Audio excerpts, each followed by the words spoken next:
Double identity. It went on throughout the night. The gun was put beside my ear, in my groin, and in my stomach.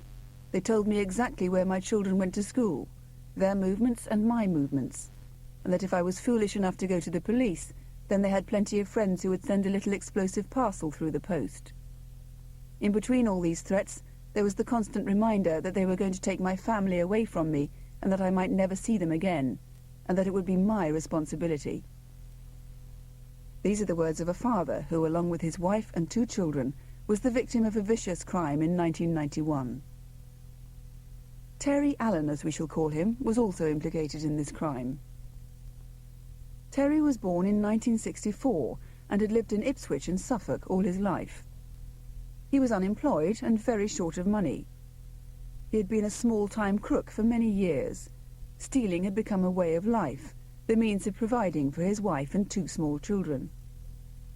Terry was desperate to hit the big time, and one day, when he met a lifelong family friend, he thought he had found the answer to all his dreams. Jack Marsh was 70. He walked with a stick, wore a hearing aid, and had often been in trouble with the police. Jack had been friendly with Terry's father for years, but recently he'd become closer to Terry. Jack's wife had died 2 years before, and he was lonely. Terry looked up to Jack, and they spent hours together talking about Jack's life of crime. Around the end of September 1990, Jack rang Terry. He told him that an old friend of his, someone he knew as John, had asked if Jack knew anyone who would be interested in doing a bit of business. The business was clearly not legal work. Terry needed the money, so agreed to a meeting.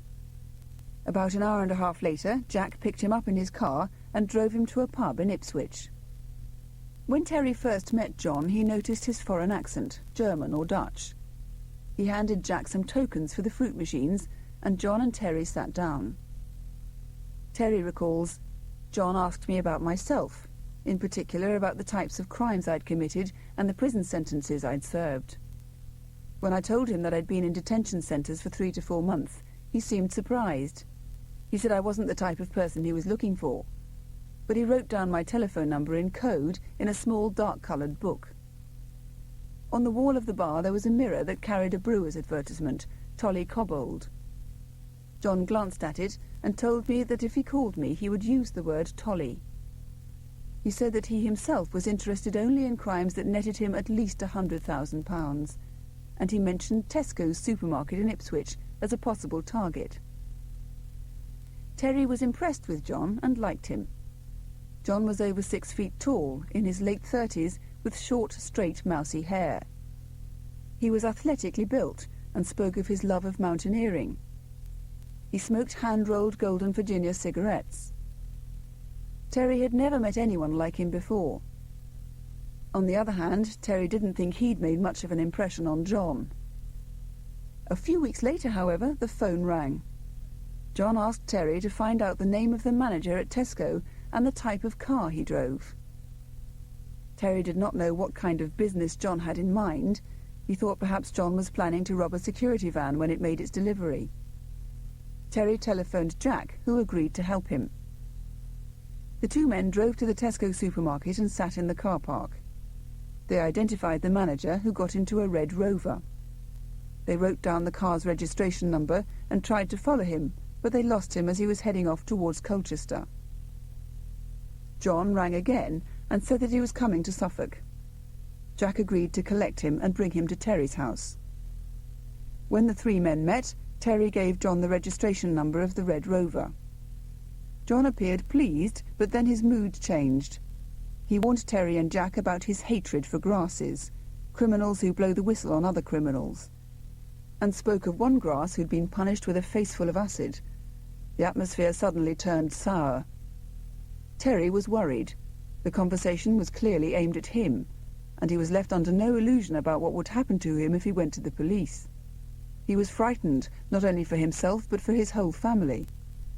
He contemplated pulling out of the job, but felt that it was impossible at this stage. He was already in too deep. A few weeks later, John made contact again and said that he'd be coming to Terry's house with some other people. Terry sent his wife and children out for the afternoon. John arrived alone. Shortly afterwards, another man appeared. He was in his 20s and slim, with short dark hair. No names were mentioned. The younger man said that he was unhappy about the view into the kitchen from the front window, so Terry suggested that they move into the living room. They closed the curtains and watched some videos. It seemed that they were killing time. Nothing was said about Tesco's, and at about 3 o'clock the two men left. Terry assumed that they were going to follow Tesco's manager to his home, and he went to the window to watch the men. John owned a gold-coloured four-wheel drive vehicle, while the other man drove a red XR2. Later, John called to say that they'd had no luck. Terry assumed that the manager had evaded pursuit and that he would have to bring in a third man. Some weeks passed. Then one day, at about lunchtime, there was a knock at the door. Standing in front of Terry when he opened it were two men. One was the dark-haired young man, but the other he had never seen before. Again, there were no introductions. The stranger was also in his mid-20s, about 5 feet 6 inches tall and quite stocky. He had light-coloured hair that was short and receding. He had a round face and spoke quietly with an Essex accent. The two men waited for about half an hour for John to arrive, then accepted drinks from Terry. They left about 3 p.m. without explaining what they were doing or where they were going. A few days later, John asked Terry to look for a place to hide a car. When they met, John startled Terry by demanding something rather different. He said, "I need a car. Steal me a car. It must be quick, modern, and have 4 doors." Terry explained that he had never done anything like this before, but John wouldn't take no for an answer. After weeks of hesitation during the summer of 1991, a friend of Terry's helped him steal a red 1600 Orion GL. Terry kept it in a lock-up garage awaiting the number plates that were to be supplied by John. The German contacted Terry and gave him the date and time when he wanted the car to be delivered to Brooks Hall Road, Ipswich. Terry was not sure where this was, so John agreed to show him. They drove there together in John's car, now a silver Peugeot 205 GTI. And John instructed Terry that when the time came, he should sit in the Orion and wait until John and the others arrived. On Thursday the 25th of July, nearly a week before the robbery, John telephoned Terry. He said that the stolen car must be parked in Brooks Hall Road at 7 o'clock that evening. Terry still didn't know what the job was, but he went straight to the lock-up, warmed the engine of the car, and drove to the appointed spot. Within a couple of minutes, 2 men arrived. One of them was John. They were wearing suits, shirts, and ties. Terry got out of the car and walked away. He did not look back. Later that evening, John contacted Terry and swore at him for leaving so little petrol in the car. He ordered Terry to collect it and fill it up immediately. Terry didn't take the car to a garage where someone might notice it or him. Instead, he laboriously carried the petrol to the car in 2 small cans. Nearly a week later, John rang again. He told Terry to take the car to Brooks Hall Road the next night and leave it in exactly the same place. He must be there at 8:30 p.m. and the car must be full of petrol. John was aggressive and threatening. Terry felt sure that the job was going to take place the next night. If so, then the target was not going to be a security van as he had thought. Even at this stage, he had no idea what John's plan was. The next evening, Terry did exactly as he'd been instructed. He arrived a few minutes early and remained in the car. At precisely 8:30 p.m., a silver Peugeot with 3 men inside drove past quite slowly. One of them was John. Minutes later, John and the dark-haired man walked towards Terry. He got out of the car as he had before, but this time, as the men drove away, he turned to watch them. John and the dark-haired man were in front, the light-haired man was sitting in the back. All 3 men were wearing dark suits, shirts and ties. Andy Andrews was the manager of Tesco supermarket in Ipswich, where he had been working since it opened in November 1987. Andy and his wife Edna had been married for 20 years. They lived in a bungalow outside Colchester town centre, and they and their two sons, James and Matthew, were a close-knit family. On Thursday the 1st of August 1991, Andy had taken the day off work. It was a beautiful day, and the family decided to have a picnic in the countryside. That evening, Andy and Edna had dinner at a restaurant with some friends. They returned home at about 9:30 p.m. James, their younger son, was watching television, and Matthew was out at a party. A little while later, when the three of them were getting ready for bed, the doorbell rang. As James released the latch, the door was pushed open, and two men burst in, both wearing balaclavas. One grabbed James by the neck, grappling him to the floor.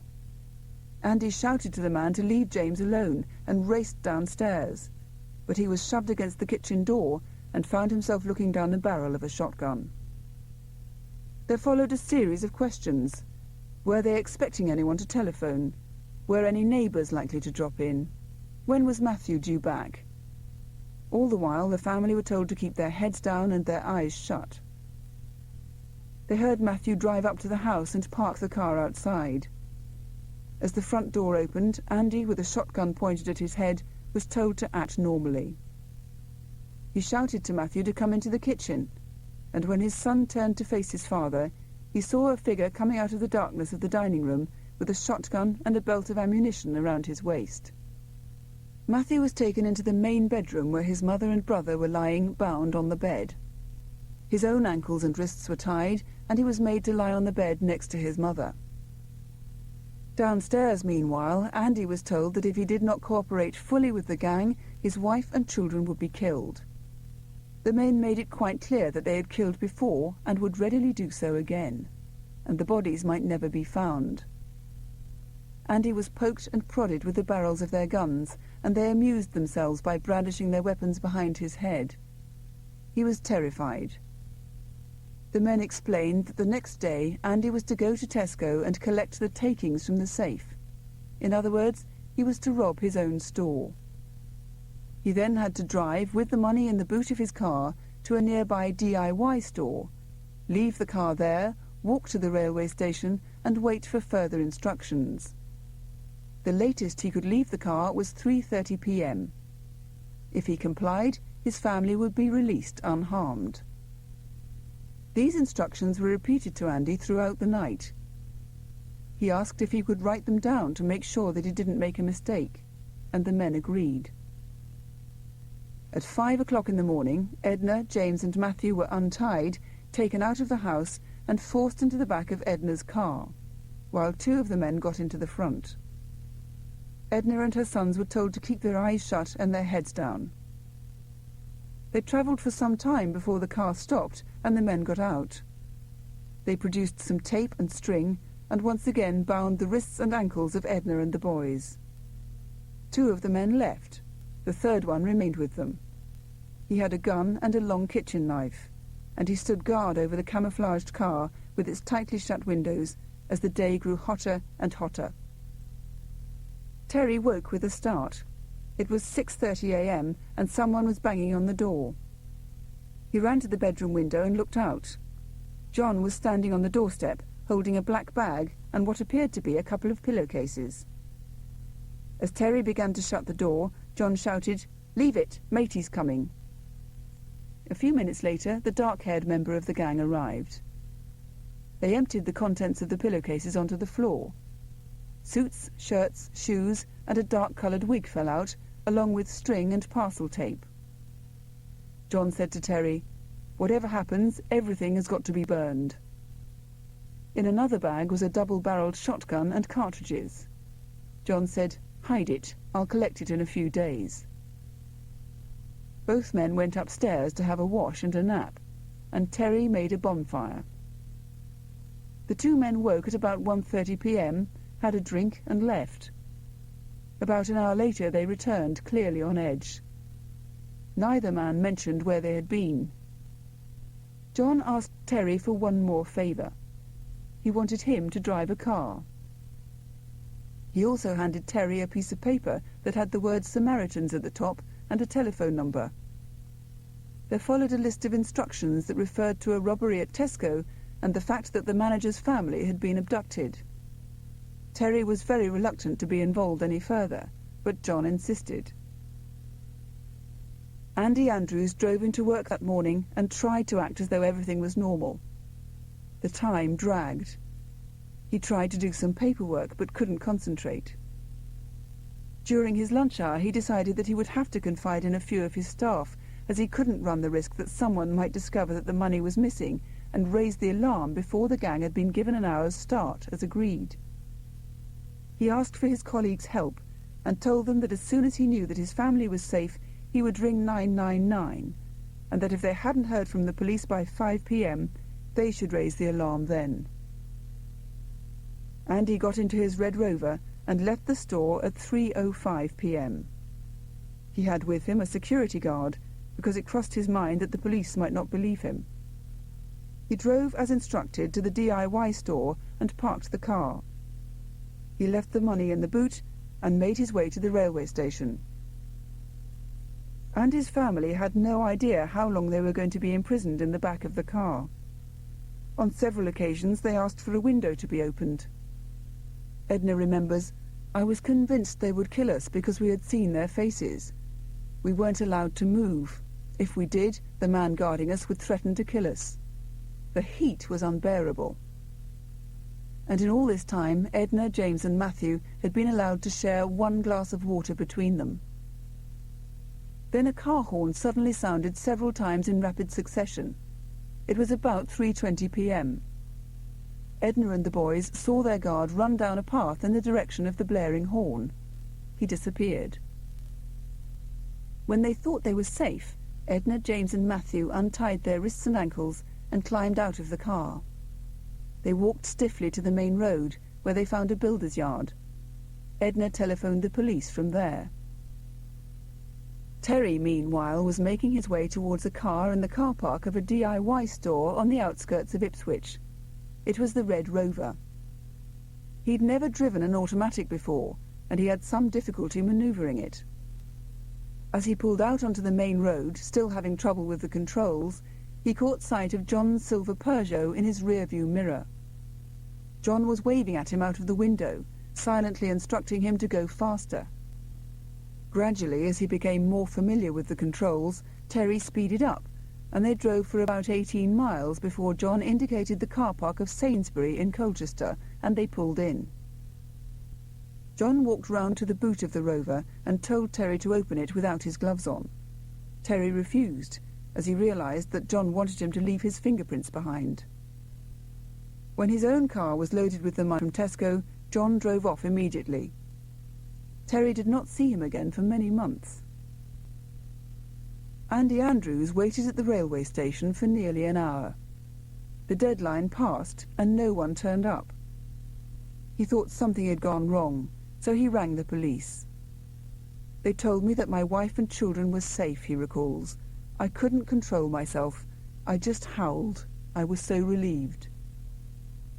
Detective Superintendent Malcolm Hargreaves was about to go off duty when Andy's phone call from the station came through late that Friday afternoon. Although based at Essex Police Headquarters in Chelmsford, he was the senior officer in charge of the north of the county. He was put in charge of the investigation and arranged straight away for an incident room to be set up in Colchester. He was a family man with 30 years' service in the force behind him, and was well respected by his colleagues. Detective Inspector Dick Block was acting as Chief Inspector at Colchester while his colleague was away, so he automatically became the second in command. And Detective Sergeant Graham Bull, who was on duty, became his deputy. Everyone moved quickly. Detective Inspector Block went to the Andrews home, while Detective Sergeant Bull coordinated the operation from base. A forensic team was also sent to the house, which was sealed off. It was treated as if it had been the scene of a murder, and officers subsequently spent 2 days scouring the place for clues. Detective Inspector Block was very concerned for the Andrews family and anxious to make sure that they were as comfortable as possible. Arrangements were made to bring them back to Colchester and to book them into a hotel, and a liaison officer was appointed to work with them. Detective Inspector Block decided that because of the ordeal they had endured, statements would not be taken from them until the next day. Interviewing each member of the Andrews family and piecing all the information together was a long process. The family all described the events of the previous 24 hours in meticulous detail, but they were frightened of repercussions and understandably hesitant in giving the police detailed descriptions of the criminals. Afterwards, they were given round-the-clock police protection. That evening at around 11 p.m, the police held a briefing. Only the bare bones of the story were known at that time, but one police officer said that 2 weeks earlier she had heard from an informant that Tesco was going to be the target of criminal activity, and that two of the men involved were Terry Allen and Jack Marsh. As a consequence, the police had been watching the supermarket from time to time, but they'd unearthed no further information. The next morning, when Terry saw the newspaper reports of the crime, he hid the gun and cartridges that John had left behind in a bin liner among some clothing, and asked a neighbour to look after them for him. On the following Sunday, John rang to tell Terry that he'd be sending him £2,000 for his part in the robbery, and a phone call from the dark-haired man the next day warned him to keep a low profile. If he did, everything would be fine. The robbers did not know, however, that Terry had already been secretly boasting to friends about his part in the crime. This was to be his biggest mistake. The robbery made headline news, and it quickly became known that there was a £30,000 reward on offer. Informants began to crawl out of the woodwork, and information was coming into the police thick and fast. The word on the street was that the gang was from London, but that two local men had helped to set up the crime. The names mentioned again were those of Terry Allen and Jack Marsh. One informant's news astonished the police. The man met detectives in a pub and told them that not only had Terry Allen been involved in the job, but he had items used by the gang stashed away at his house, and was expecting a parcel any day that would contain his share of the money. This was fantastic news for the detective team. They knew from inquiries they had made, and from the Andrews' descriptions of the men, that Terry Allen and Jack Marsh were not the robbers. But if they could catch Terry receiving the money, they'd be able to arrest him immediately, and he and Jack would probably lead them straight to the men responsible for the crime. Police officers camped out in the Ipswich sorting office, waiting for the parcel of money to arrive. They were anxious to recover it as quickly as possible, because they had no idea what else might be with the money. Fingerprints, perhaps a letter, an address, anything at all. They'd been authorised by the Home Secretary to intercept the parcel, but when it arrived, the post office insisted that the mail had to be delivered in the normal way. The police got round the problem. First, they postman under surveillance to make sure that the parcel did not disappear en route. Second, an officer dressed in a postman's uniform waited near Terry's house with a fake package and knocked on the door just before the real parcel was due to be delivered. While Terry was signing for it, the police pounced on him. When the genuine postman came round the corner and saw a swarm of officers at Terry's front door, he handed the parcel over to them. The police wanted to make sure that Terry did not touch the package, as it had to go for forensic examination, and Terry's handling it might have destroyed vital evidence. Terry was promptly arrested, and at this stage in the inquiry, the police were very optimistic.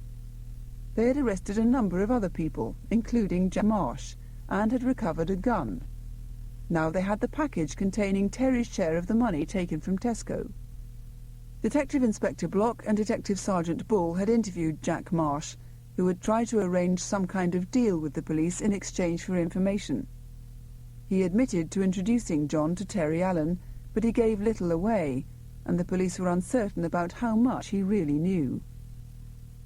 It was not until they questioned Terry Allen that more details began to emerge. Though initially the officers found it difficult to understand exactly what Terry knew because of his reluctance to talk. He was frightened by the seriousness of the crime in which he'd become embroiled, and he was worried that the gang might attack him and his family, or seek retribution in some other way. The police found it incredible that Terry had met the robbers on many occasions over a 6-month period, but did not know any of their names. Yet when he eventually gave details about the other members of the team, the cars they drove, the habits they had, they were convinced that he must be telling the truth. Terry was asked to put together photo-fit pictures of the offenders. He sat with a policewoman for nearly 2 hours, picking out the same pair of eyes over and over again. She recalls, "I got the impression that he was just messing me about. I didn't believe anything that he was doing." In fact, Terry Allen's memory turned out to be very accurate, as she realized when a photograph of the real German came into the office. While Detective Inspector Block and Detective Sergeant Bull were carrying on with the interview, Detective Superintendent Hargreaves and the team were making inquiries all over the country to see whether any more offences could be linked with the gang. 3 other jobs came to light, and officers were dispatched to check them out. One was a robbery that had taken place at Barclays Bank in Kelvedon, 10 miles from Colchester, where a family had been held hostage in similar circumstances. The Kelvedon raid in April 1989 had actually been featured on Crimewatch, but despite a good response, nobody had been charged with the offence. After several meetings, detectives decided to contact Crimewatch again. They had so many details about the German, down to the brand of cigarettes that he smoked and an accurate photo-fit picture of him, and of the others, that they felt confident of success this time. It was a particularly difficult reconstruction for Crimewatch to do because the crime itself was so frightening. It had taken place in the family home. The victims had been tormented with guns and kidnapped for many hours. There was also the problem of finding lookalikes and appropriate vehicles. However, the programme was broadcast on the 10th of October 1991, and the response was overwhelming. 300 calls were received in the studio alone. 2 days after the programme, the police had checked and analysed all the information. In particular, there were 3 callers who gave the same address for the German. One of these was a car dealer who said that he had recently sold a 4-wheel drive vehicle to a German fitting the description, and the purchaser had paid with notes taken out of a paper bag. Other callers gave specific details about the German, and a policewoman had some interesting information to offer. She'd been working on the Thursday night of the programme's transmission, so her husband had videoed Crimewatch for her, and she watched it the following morning over breakfast. When she saw the photo-fit of the German, she instantly recognised him. The previous evening she'd been doing routine vehicle checks along Vauxhall Bridge Road in South London, when a man in a 4-wheel drive vehicle pulled away very quickly from the traffic lights. She had stopped him and asked to see his documents. He had a strong accent and said that he was German. The address of his licence was in Aldershot. He explained that he was visiting his girlfriend in London. All his documents were in order, so he was allowed to go. The name the callers had given the police was Karl Schultz. As informants had supplied an address for him, a surveillance team was dispatched to watch the premises. 3 days after Crimewatch, the police decided to mount an armed raid on the house. The police found only one person in the house, a young woman who claimed that she was Karl Schultz's girlfriend and had not seen him for a couple of days. She was taken to the police station for questioning. They had apparently been together for 5 years, but it seemed that she knew little about him. He had told her that he was an engineer, born in Germany. She explained that Karl had said that he needed to get away for a while, but she had no idea where he had gone or for how long. She had no phone number or contact address for him. All his private telephone numbers were in a black book that he always kept on him. She did, however, tell the police that he was keen on mountaineering and frequently went climbing in Wales. She also gave them a detailed description of the 4-wheel drive vehicle he was driving and said that he had sold his previous one only a week before. The Mid Wales and North Wales police forces were informed. Later that night, a police patrol car was driving through Capel Curig in North Wales when the police officers in it saw what they thought was Karl Schultz's vehicle parked in the car park of the Cobden Arms Hotel. They immediately contacted officers at Battersea Coed, where a special incident room had been set up. 3 officers were sent to the hotel to check the vehicle, make sure that it was the one they were looking for, and confirm that Karl Schultz was still driving it. Their brief was to take a look around and try to find Schultz. If he was on the premises, they were to speak to the licensee and find out how long he was staying. Once they had the information, they were to feed it back to the incident room. As he was known to be a dangerous armed criminal, the plan was not to approach him as yet. As soon as the police officers entered the hotel's lobby, they saw a man walking towards them. He looked exactly like the photo-fit picture. He went into the lounge bar, and they followed. The detectives ordered drinks. From the bar they could monitor his movements. He was sitting with a woman at a table by the window, a girlfriend they presumed. The landlord was sitting too close to Schultz for them to approach him without risking blowing their cover. After some time, Karl Schultz got up with the woman and made for the front door of the hotel. One of the officers phoned the incident room to tell them what was happening. A surveillance unit was alerted to follow him if he left the building, and the firearms team were put on standby. The police did not want to attempt to arrest him inside the hotel because of the danger that hostages might be taken. Karl Schultz and his girlfriend walked out of the hotel towards a waiting taxi. After they'd left, one of the officers noticed that the woman had left her handbag behind. He told the licensee, who quickly ran out with it. When he came back into the lounge, the officers made themselves known to him and started asking questions about Schultz. They did not have time to finish their conversation before Karl Schultz walked back into the bar. The licensee said quickly, "These are the gentlemen who saw the handbag." Schultz thanked them and turned to face the bar. The policemen decided that they had to act before the situation got out of control. So officers placed themselves on either side of the man, wrestled him to the ground and handcuffed him. When he was told that he was under arrest, he said simply, "You've been watching too much television." Back in Essex, Detective Superintendent Hargreaves and his team were waiting by the telephone. Detective Sergeant Bull and another officer had already set off for Wales to help look for Schultz, and he was delighted when he received a call to let him know that the 4-wheel drive vehicle had been found. It had been a tense night for everyone. The police searched Karl Schultz's hotel room and found his black address book. This, together with all his belongings, was taken back to Essex. He too was driven back to Essex in a police car. It was a very long journey, and officers were anxious that he might make an attempt to escape. They drove as quickly as possible. One officer sat close to him in the back of the car so he could feel any slight movement, and another officer sat in the front, watching him in a rear-view mirror at all times. It was a very quiet, strenuous journey. Detective Sergeant Bull had faxed pages from Karl Schultz's address book to the incident room in Colchester.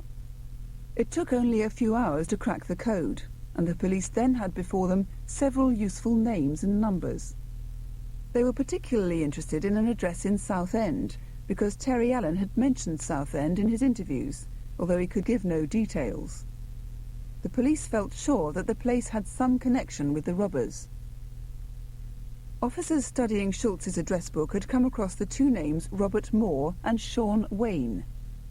Photographs in the records departments were compared with the photo-fit pictures made with the help of Terry Allen and were found to be identical. Police also discovered that the men owned a silver Peugeot and an XR2. Things were beginning to fall into place. Detectives also had addresses for the 2 men, so officers were sent with a firearms team to check their houses. Neither was at home. Apparently they were working together in a place not far from Southend, about 20 miles away. Officers arrived in the early hours of the morning to discover that the men were not there either. The only person in the house was a woman who had no idea where they were. Officers searched the house just to make sure they weren't hiding, then rang the detective superintendent with the bad news. He was adamant. He shouted, "Don't tell me this. You can stay out on the road and don't come back without them." The officers thought that the men would probably be driving the silver Peugeot. so they decided to split up and search the area. After a short time, the car was spotted next to a telephone box, and the two men were getting back into it. All officers were immediately called to the area, and they followed the Peugeot until they could find a suitable place to make an arrest. They needed a stretch of road on which there were no other drivers or pedestrians, as the two men were likely to be armed.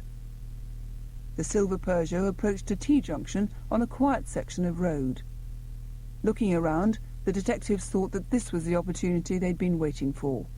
The word was given, and within seconds 4 police cars had surrounded the Peugeot, blocking the road. The suspects were pulled out of the car and handcuffed. Neither of them spoke.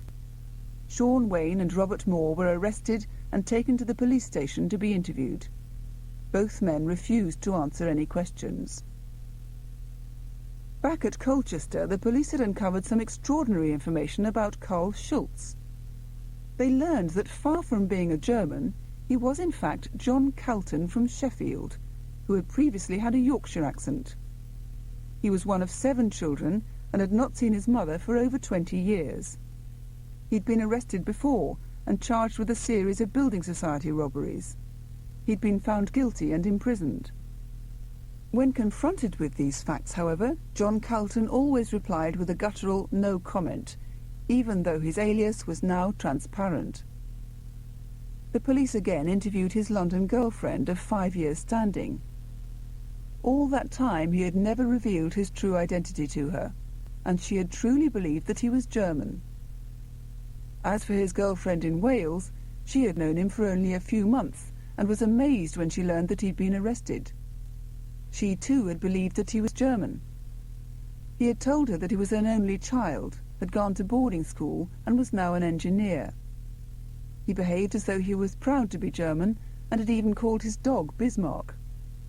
She said, "He used to buy me flowers or chocolates, and he was very kind, considerate and funny. He went out of his way to make me feel special. Sometimes I have 4 letters a day from him. He could charm the birds out of the trees." Detective Superintendent Hargreaves and his team were now in the process of gathering together as much evidence as possible before they brought charges. They had a great deal of circumstantial evidence that linked the 3 men with the Tesco robbery. First, the car dealer, who had rung the Crimewatch studio, said that a man with a German accent calling himself Carl Schultz had paid cash for several vehicles, each purchase being made just days after the offence had been committed. Second, the visit of the police to Carl Schultz's address, where the description given by his girlfriend fitted with what Terry Allen had said. Schultz was ostensibly German, had a strong German accent, liked mountaineering, and kept all his contact numbers in a black book.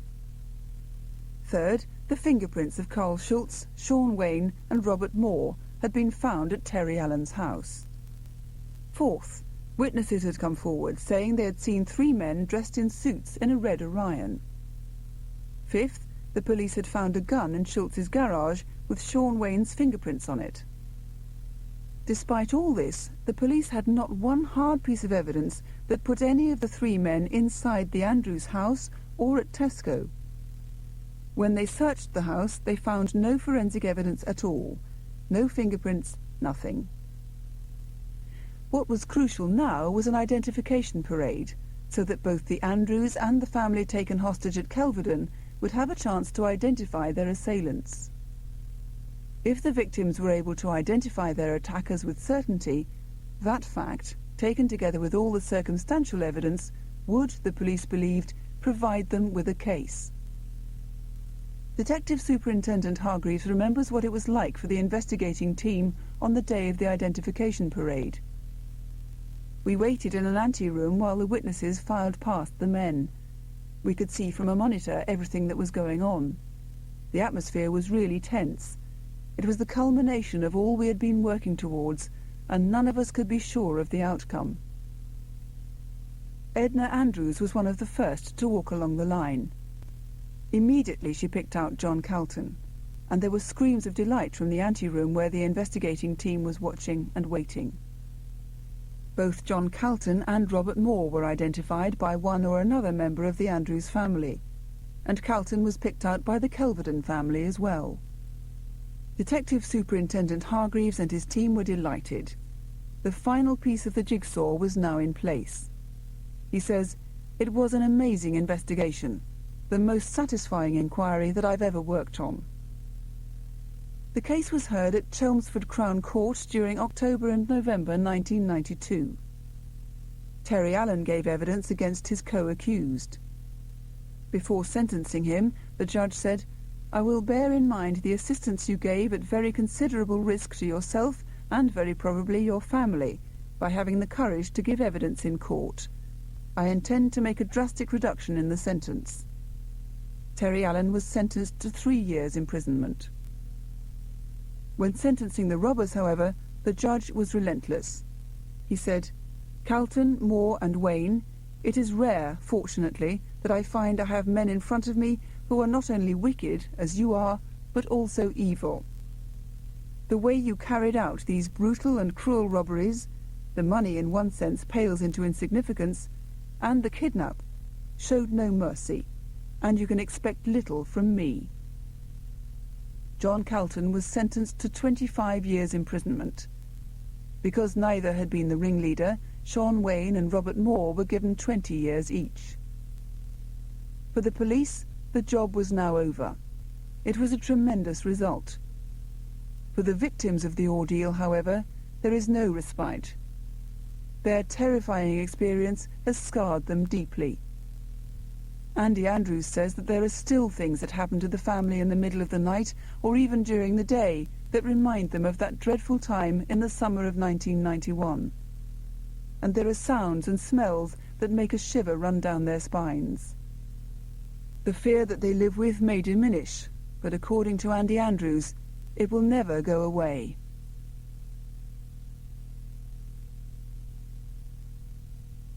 This audiobook was produced and published by Penguin Books Limited.